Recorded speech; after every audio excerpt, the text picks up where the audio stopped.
Welcome back to Major Intonio's presentation of Napoleon's Marshals by R.P. Dunn-Pattison. Chapter 16, Guillaume Marie Brune, Marshal. Guillaume Marie Brune, poet and warrior, was born on May 13, 1763, at Brive-la-Gaillarde. His father, who belonged to a legal family, destined his son to follow in his footsteps, and after giving him a good education, sent him to finish his study of law at the College of France at Paris. But the boy's taste did not lie among the dull technicalities of law. Artistic and emotional by temperament, he early threw himself heart and soul into literature. At the age of 18, he published his first work, half prose, half verse, in which he described a holiday in Poitou and Angoumois. But his father viewed with suspicion his son's literary aspirations, and the breach between them widened when Guillaume married a young burnisher of metal, Angélique Nicole Pierre, the orphan daughter of a miller from Arpajon, who had captivated him by her beauty and then nursed him through a dangerous illness. The young couple were thrown entirely on their own resources, and Angélique had to continue her burnishing, while, to ensure the publication of his works, Brune took to the trade of printer. But in spite of poverty and hard work, the marriage was a happy one, for Angélique's beauty and purity of mind and character were the necessary complement to her husband's artistic desires. While engaged in his literary work, Brune met the celebrated Mirabeau, who introduced him to his friends, Camille Desmoulins and Danton. Generous by nature and smarting under the social disgrace which followed his marriage, the poet turned printer threw himself heart and soul into the philosophy of the day. When the revolution broke out, he hailed the new era with delight. But, like many another visionary, he failed to see the cruel necessities which the revolution was bringing in its train. Following the example of his friend Camille Desmoulins, on September 15, 1789, he started a newspaper, the magazine Historique ou Journal Général, and followed up this speculation by editing, in collaboration with Gauthier, the Journal de la Cour. But owing to the violent politics of Gauthier, Brune broke his connection with the paper in August 1790. As the revolution grew in violence and blind disorder, and hate took the place of his dream of Platonic justice, eager to escape from cruelty and lust, the printer hastened to console himself among those who were hurrying to the frontier to fight the enemy as the only means of getting away from the chaos at home. In August 1791, he enlisted in the volunteers of the Seine and Oise, and within a few weeks his activity, zeal, and talent for administration caused his comrades to elect him adjutant major. Early in 1792, he joined the staff of the army as assistant adjutant general, and owing to the influence of Danton and his political friends, was recalled from Thionville to Paris in September 1792 as commissary general, to direct and organize the newly raised battalions of volunteers. But when he arrived in Paris on September 5th and found the streets swimming in blood and Danton gloating over his work, disgusted with Paris and its savage population, he at once applied for active service and was back at the camp of Meaux in time to take part in Dumouriez's campaign of Valmy. Though he recoiled from their methods, his friendship with Danton and Camille Desmoulins stood him in good stead. As adjutant general, he served at Neerwinden, and after that battle was one of the 5 general officers chosen to rally the scattered troops of the Army of the North. In July, he was ordered to Calvados to assist in crushing the Girondists. After his success in Normandy, his friends offered him a post in the ministry at Paris, but he loved liberty fair and free, as she existed in the army, but not as she was adored in Paris, to the sound of the tocsin and the beat of the général, and fierce songs of death trolled out by cannibals. Accordingly, he returned to the Army of the North in time to fight under Houchard at Handschutten. But he had to pay the penalty for his friendship with the terrorists, for just as he was setting out full of delight to fight the English at Dunkirk, owing to the exigencies of political strife, he was hurriedly recalled to give the Girondists their coup de grâce at Bordeaux. Brune returned to the capital in 1794, in time to witness the fall of his patron, Danton, but fortunately for him, Barras took him under his protection, and in October, thanks to his influence, he became commandant of Paris.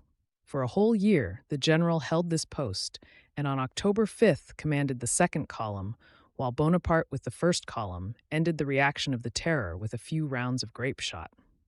Still under the patronage of Barras, Brune spent the year 1796 in pacifying the Midi, and his work there has been admirably portrayed in Alexandre Dumas' Les Compagnons de Jéhu, where he figures as General Roland.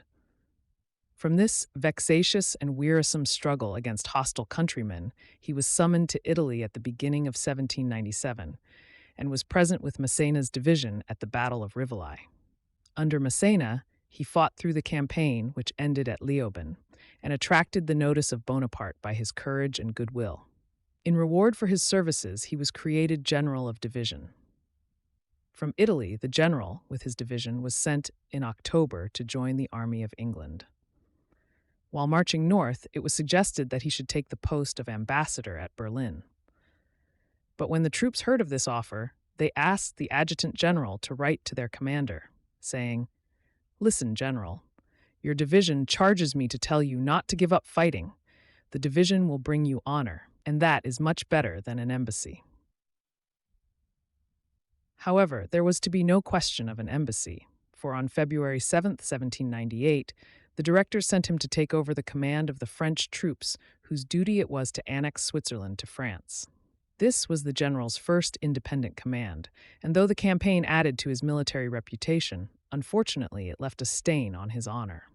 The war was entered on merely with the desire of capturing the Swiss treasury at Bern, and thus providing funds for Bonaparte's Egyptian expedition.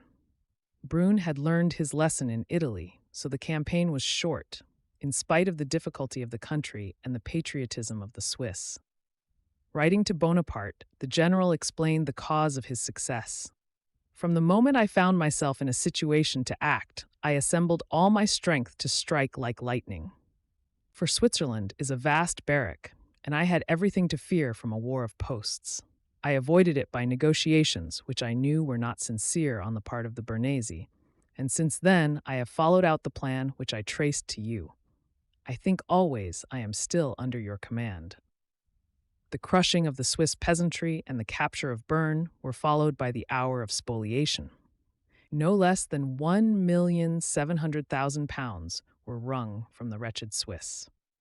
Brune himself kept his own hands clean and was, as he wrote, constantly paring the nails of rascals and taking the public treasure from them.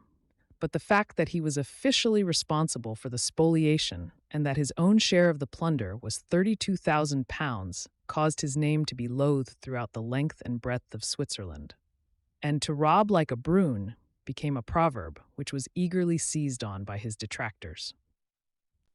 The directors, pleased with his operations in Switzerland, dispatched Brune on March 31, 1798, to take command of the Army of Italy.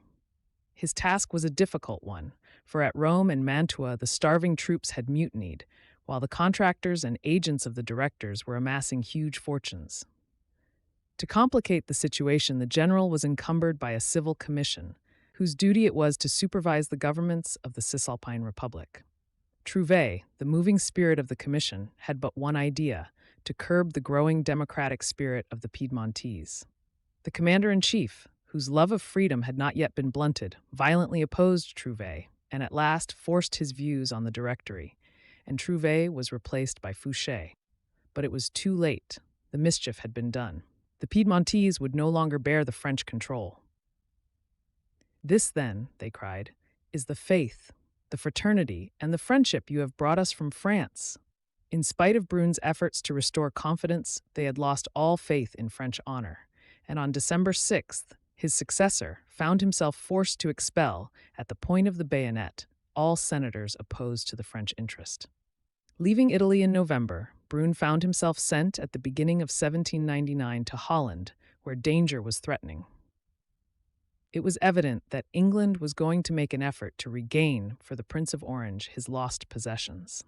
In spite of this knowledge, as late as August, the French commander could only concentrate 10,000 men under General Daendels to oppose an equal force of English under Abercrombie when they landed on the open beach at Great Aketten. Though as strong as the enemy, General Daendels made the most feeble attempt to oppose the landing. Day by day, English and Russian reinforcements poured into Holland till at last they numbered 48,000. But the Duke of York, the English commander-in-chief, had a hopeless task. With no means of transport, no staff, and an army composed of hastily enrolled militia recruits and insubordinate drunken Russians, his only chance of success lay in a general rising of the Dutch. For early in September, the French forces were numerically as strong as his own. Abercrombie's opinion was that defeat would mean utter disaster. Were we to sustain a severe check, I much doubt if the discipline of the troops would be sufficient to prevent a total dissolution of the army, while the English opinion of the Russians was that they were better at plundering than at fighting. As a militiaman wrote, "The Russians is people as has not the fear of God before their eyes, for I saw some of them with cheeses and bitter and all badly wounded, and in particular, one man had an eat-day clock on his back, and fitting all the time, which made me to conclude and say all his vanity and vexation of spirit." In spite of this, the English had some considerable tactical success and drove the French back towards Amsterdam, but lack of provisions compelled them at the beginning of October to fall back on their entrenched position on the Zuip. Fortunately, Brune, who had been much impressed by the fighting powers of the enemy, did not understand how difficult it would have been for them to re-embark their forces if he pressed an attack. He allowed some of his staff officers to throw out hints of an armistice and convention, which were eagerly accepted, for on October 20th, the English had only 3 days' provision of bread. With MASSÉNA's victory at Zurich and the embarkation of the Allies after the Convention of Alkmaar, the ring of foes which had so gravely threatened France was snapped asunder, and Brune, although he had shown but little resource or initiative during the fighting in Holland and had failed to diagnose the extremity of the enemy, was hailed, along with MASSÉNA, as the savior of the country, and his tactical defeats were celebrated as the victory of Bergen. From Holland, the conqueror of the English was dispatched early in 1800 by the first consul to quell the rising in La Vendée, where his former experience of guerrilla warfare in Switzerland stood him in good stead, and he soon brought the rebels to their knees. During the Marengo campaign, he commanded the real army of reserve at Dijon, but in August, when Bonaparte found it necessary to replace MASSÉNA, he dispatched Brune to take command of the Army of Italy. Unfortunately, the future marshal's genius was more suited to the details of administration and the direction of small columns than to the command of large forces in the field. Though at the head of 100,000 men, and supported admirably by Murat, Marmont, MacDonald, Suchet, and Dupont, he failed conspicuously as a commander-in-chief. His movements at the crossing of the Mincio were hesitating and slow, and he neglected to seize the opportunity which Dupont's successful movements presented to him. At Treviso, as in Holland, he showed only too clearly his limitations. He held the enemy in the hollow of his hand, but failing to see his advantage, he once again signed an armistice which permitted the foe to escape out of his net.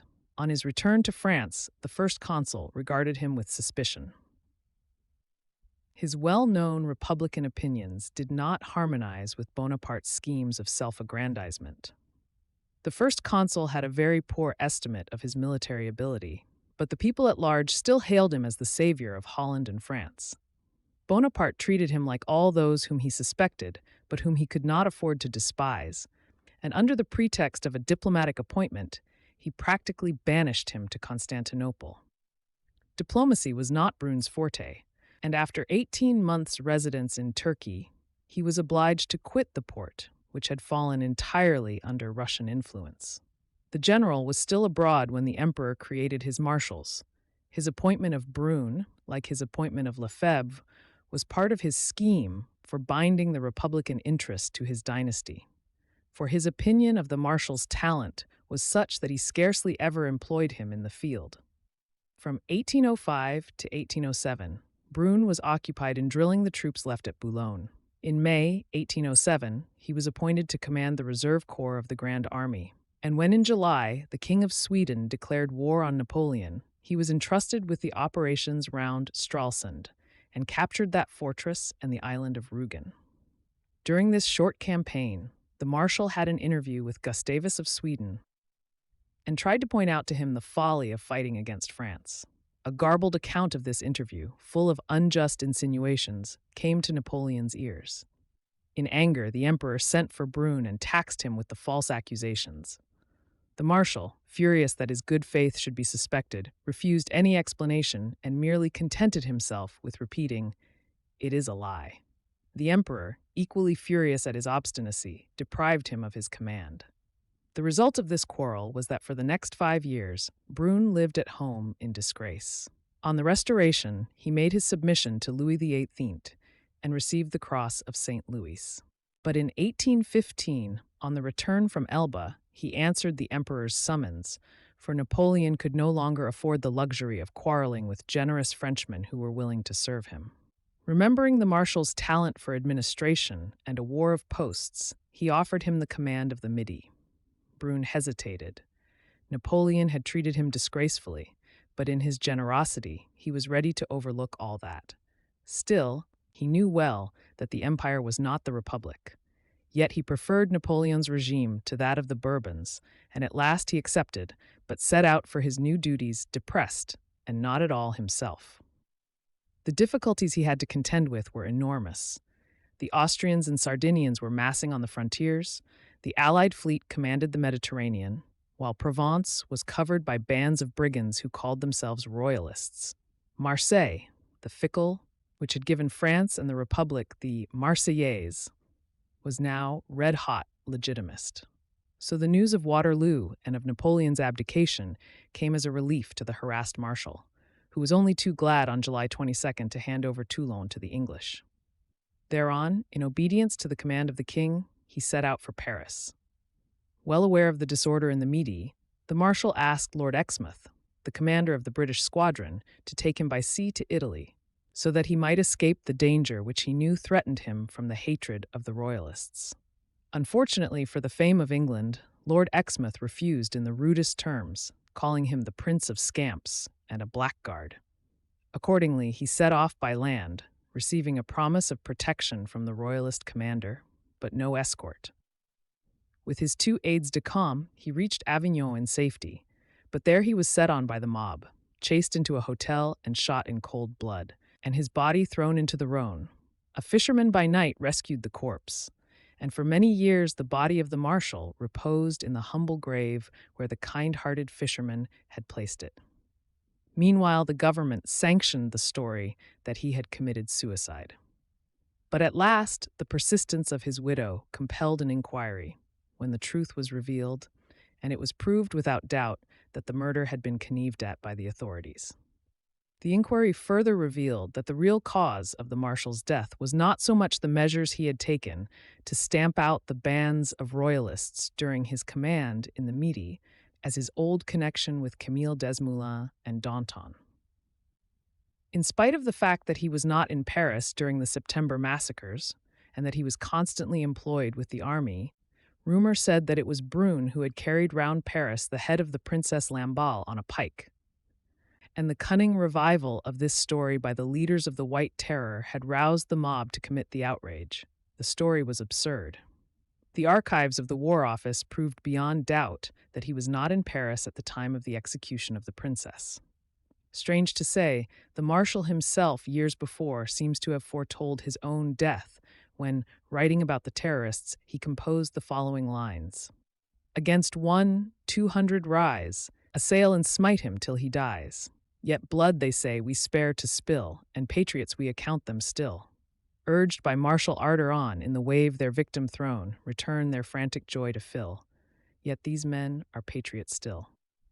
Though his faithful wife had forced the authorities to remove the stain of suicide from the Marshal's fair fame, it was not till 1839, the year after her death, that at last a fitting monument was raised at Brive-la-Gaillarde to the memory of the Marshal, who, whatever his failings as a commander might be, had lived a staunch friend, a true patriot, a courageous soldier, and had twice received the grateful thanks of the government, and had twice been acclaimed as the savior of his country.